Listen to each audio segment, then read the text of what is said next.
Steering committee नेतृत्व नेबा परे चलचंचल कांग्रेस भवन ने नेता माने दलर रणनीति प्रस्तुत करुछंती किए नुआ मुखिया हेबे ता उपरे परवर्ती अवस्था शीर्ष नेतृत्व निष्पत्ति नेबे।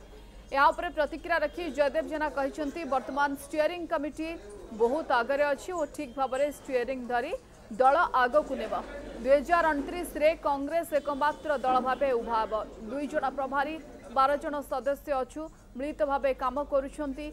जेते दिन पर्यंत मुखिया नियुक्त होई नाहंती सेते दिन जाय जोरसोर रे काम चलिबो। असंतोष नाही समस्ते मिलिमिशि कार्य करुछंती बोली कहिसंती वरिष्ठ कांग्रेस नेता जयदेव जेना। सेबळे मोहम्मद मोकिम कहिसंती किए हेबे मुखिया ताहा निष्पत्ति दिल्ली रे नियाजबो।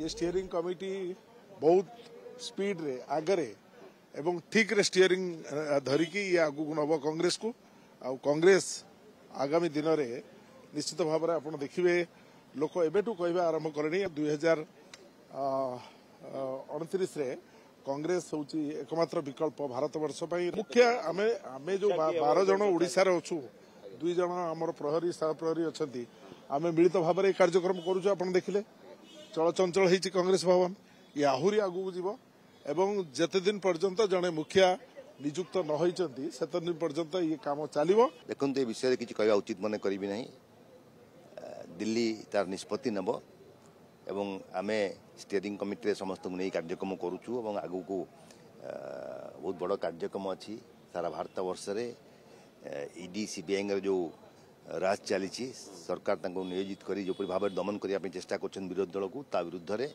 आसंता 22 तारीख दिन आम ईडी ऑफिस सामने घेराव कार्यक्रम नहीं एवं से कार्यक्रम को सुचारू रूपे करने समस्ते एकत्रित होइछु।